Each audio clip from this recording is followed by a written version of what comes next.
Salmo 13. Oh Señor, ¿hasta cuándo te olvidarás de mí? ¿Será para siempre? ¿Hasta cuándo mirarás hacia otro lado? ¿Hasta cuándo tendré que luchar con angustia en mi alma, con tristeza en mi corazón, día tras día? ¿Hasta cuándo mi enemigo seguirá dominándome? Vuélvete hacia mí y contéstame, oh Señor, mi Dios.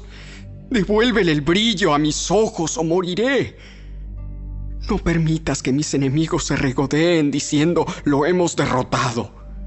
No dejes que se regodeen en mi caída. Pero yo confío en tu amor inagotable. Me alegraré porque me has rescatado.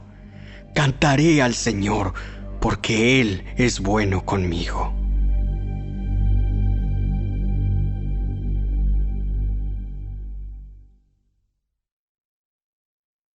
Capítulo 37. Entonces Jacob volvió a establecerse en la tierra de Canaán, donde su padre había vivido como extranjero. Este es el relato de Jacob y su familia. Cuando José tenía 17 años de edad, a menudo cuidaba los rebaños de su padre. Trabajaba para sus medios hermanos, los hijos de Bilha y Silpa, dos de las esposas de su padre. Así que le contaba a su padre acerca de las fechorías que hacían sus hermanos. Jacob amaba a José más que a sus otros hijos porque le había nacido en su vejez. Por eso un día Jacob mandó hacer un regalo especial para José, una hermosa túnica. Pero sus hermanos lo odiaban porque su padre lo amaba más que a ellos. No dirigían ni una sola palabra amable hacia José. Una noche José tuvo un sueño y cuando se lo contó a sus hermanos, lo odiaron más que nunca. Escuchen este sueño. Resulta que estábamos en el campo atando gavillas de grano. De repente, mi gavilla se levantó y las gavillas de ustedes se juntaron alrededor de la mía y se inclinaron ante ella.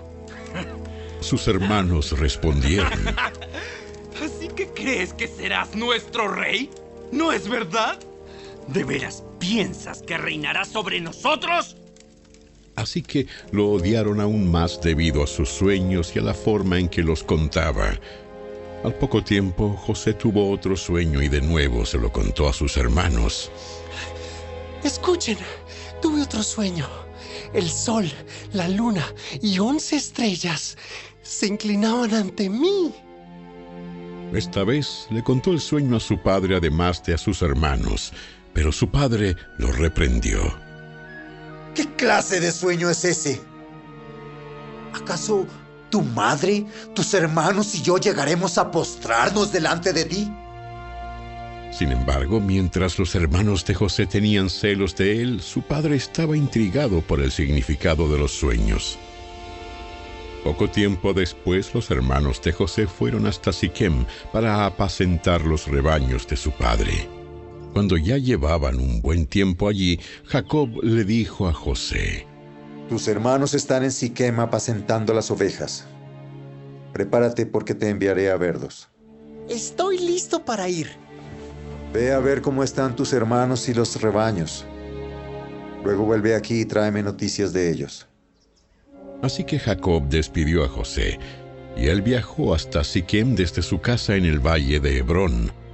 Cuando José llegó a Siquem, un hombre de esa zona lo encontró dando vueltas por el campo.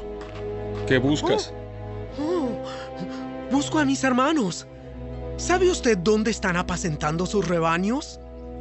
Sí, se han ido de aquí, pero les oí decir, vayamos a Dotán. Entonces José siguió a sus hermanos hasta Dotán y allí los encontró. Cuando los hermanos de José lo vieron acercarse, lo reconocieron desde lejos. Mientras llegaba, tramaron un plan para matarlo. Aquí viene el soñador. Vamos, matémoslo y tirémoslo en una de esas cisternas. Podemos decirle a nuestro padre, un animal salvaje se lo comió. Entonces veremos en qué quedan sus sueños.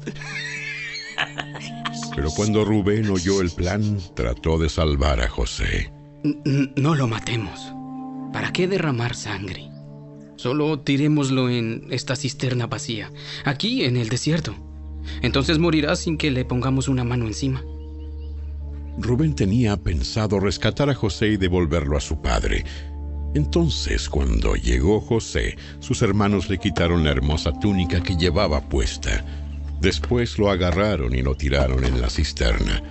Resulta que la cisterna estaba vacía, no tenía nada de agua adentro.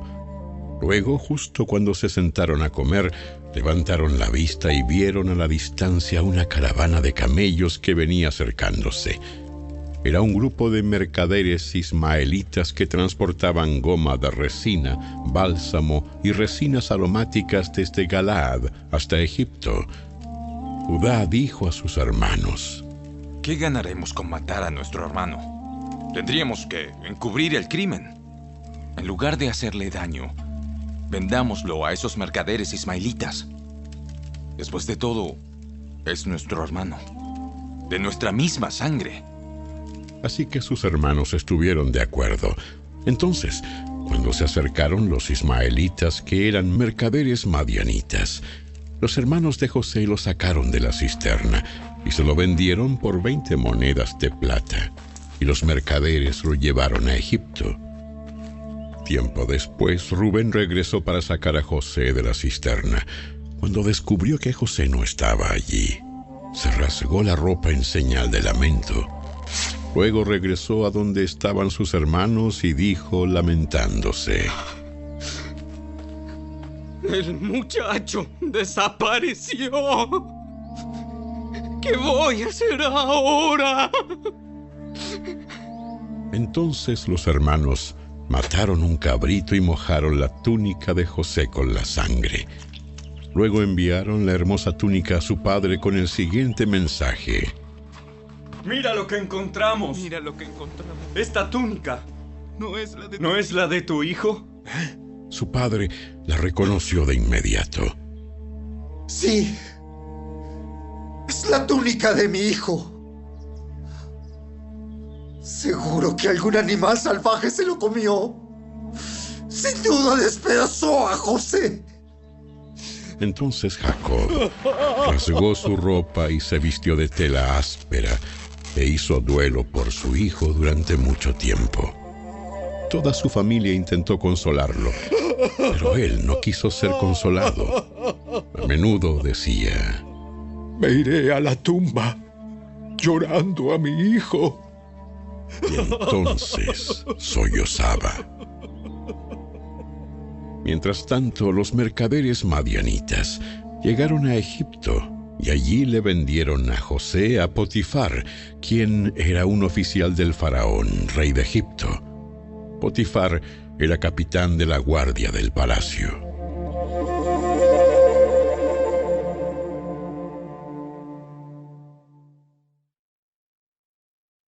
Capítulo 38.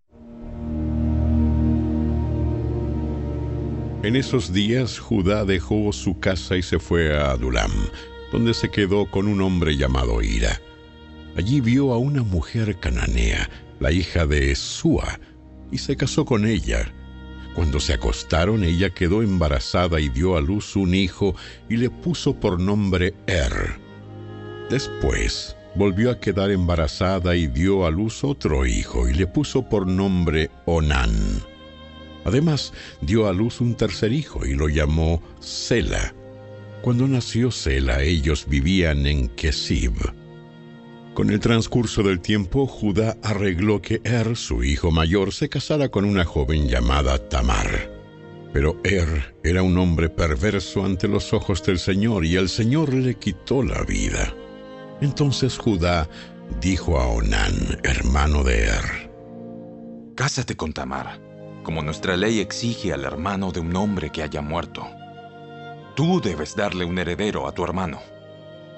Pero Onán no estaba dispuesto a tener un hijo que no fuera su propio heredero. Por eso, cada vez que tenía relaciones sexuales con la mujer de su hermano, derramaba el semen en el suelo. Esto evitaba que ella tuviera un hijo de su hermano. Así que el Señor consideró una maldad que Onán negara un hijo a su hermano muerto. El Señor también le quitó la vida a Onán. Entonces Judá le dijo a Tamar, su nuera: vuelve a la casa de tus padres y permanece viuda hasta que mi hijo Sela tenga edad suficiente para casarse contigo. Pero en realidad Judá no pensaba hacerlo porque temía que Sela también muriera, igual que sus dos hermanos. Entonces Tamar regresó a vivir a la casa de sus padres.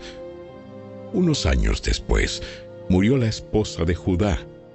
Cumplido el período de luto, Judá y su amigo Hira, el adulamita, subieron a Timna para supervisar la esquila de sus ovejas. Alguien le dijo a Tamar: mira, tu suegro sube a Timna para esquilar sus ovejas. Tamar ya sabía que Sela había crecido, pero aún no se había arreglado nada para que ella se casara con él. Así que se quitó la ropa de viuda y se cubrió con un velo para disfrazarse. Luego se sentó junto al camino, a la entrada de la aldea de Enaim, la cual está rumbo a Timna. Judá la vio y creyó que era una prostituta, porque ella tenía el rostro cubierto. Entonces se detuvo y le hizo una propuesta indecente. Déjame tener sexo contigo. Sin darse cuenta de que era su propia nuera, preguntó Tamar: ¿cuánto me pagarás por tener sexo contigo? Te enviaré un cabrito de mi rebaño. ¿Pero qué me darás como garantía de que enviarás el cabrito? ¿Qué clase de garantía quieres? Ella contestó: déjame tu sello de identidad junto con su cordón y el bastón que llevas. Entonces Judá se los entregó. Después tuvo relaciones sexuales con ella y Tamar quedó embarazada. Luego ella regresó a su casa, se quitó el velo y se puso la ropa de viuda como de costumbre.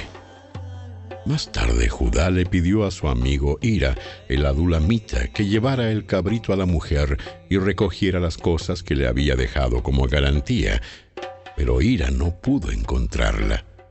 Entonces preguntó a los hombres de ese lugar: ¿dónde puedo encontrar a la prostituta del templo local que se sentaba junto al camino, a la entrada de Enaim? Nunca hemos tenido una prostituta del templo aquí. Entonces Hira regresó a donde estaba Judá y le dijo: no pude encontrarla por ninguna parte, y los hombres de la aldea afirman que nunca ha habido una prostituta del templo pagano en ese lugar. Entonces, deja que se quede con las cosas que le di. Envié el cabrito tal como acordamos, pero tú no pudiste encontrarla. Si regresamos a buscarla, seremos el hazmerreír del pueblo. Unos 3 meses después le dijeron a Judá: tu nuera Tamar se ha comportado como una prostituta y ahora, como consecuencia, está embarazada. ¡Sáquenla y quémenla! Pero cuando la sacaban para matarla, ella envió el siguiente mensaje a su suegro: el dueño de estas cosas fue quien me dejó embarazada. Fíjese bien, ¿de quién son este sello, este cordón y este bastón? Judá los reconoció enseguida y dijo: ella es más justa que yo, porque no arreglé que ella se casara con mi hijo Sela. Y Judá nunca más volvió a acostarse con Tamar. Cuando llegó el tiempo de que Tamar diera a luz, se descubrió que esperaba gemelos. Durante el parto, uno de los niños sacó la mano, entonces la partera le ató un hilo rojo en la muñeca y anunció: este salió primero. Pero luego el niño metió la mano de vuelta y salió primero su hermano.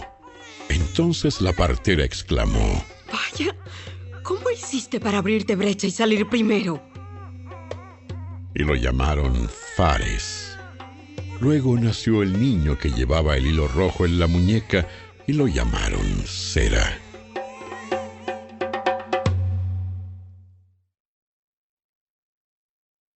Capítulo 22. Jesús también les contó otras parábolas.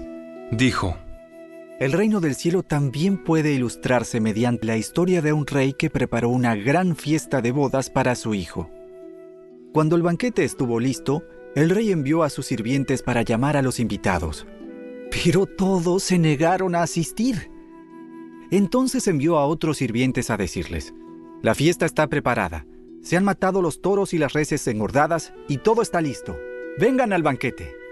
Pero las personas a quienes había invitado no hicieron caso y siguieron su camino. Uno se fue a su granja y otro a su negocio. Otros agarraron a los mensajeros, los insultaron y los mataron. El rey se puso furioso y envió a su ejército para destruir a los asesinos y quemar su ciudad. Y les dijo a los sirvientes: La fiesta de bodas está lista y las personas a las que invité no son dignas de tal honor. Ahora salgan a las esquinas de las calles e inviten a todos los que vean. Entonces los sirvientes llevaron a todos los que pudieron encontrar, tanto buenos como malos, y la sala del banquete se llenó de invitados. Cuando el rey entró para recibir a los invitados, notó que había un hombre que no estaba vestido apropiadamente para una boda. «Amigo», le preguntó, «¿cómo es que estás aquí sin ropa de bodas?» Pero el hombre no tuvo respuesta. Entonces el rey dijo a sus asistentes: «Átenlo de pies y manos y arrójenlo a la oscuridad de afuera, donde habrá llanto y rechinar de dientes. Pues muchos son los llamados, pero pocos los elegidos». Entonces los fariseos se juntaron para tramar cómo hacer que Jesús cayera en la trampa de decir algo por lo cual pudiera ser arrestado. Enviaron a algunos de sus discípulos, junto con los partidarios de Herodes, a buscarlo. Maestro, sabemos lo honesto que eres. Enseñas con verdad el camino de Dios. Eres imparcial y no tienes favoritismos. Ahora bien, dinos qué piensas de lo siguiente. ¿Es correcto que paguemos impuestos al César o no? Pero Jesús conocía sus malas intenciones. «Hipócritas, ¿por qué intentan atraparme?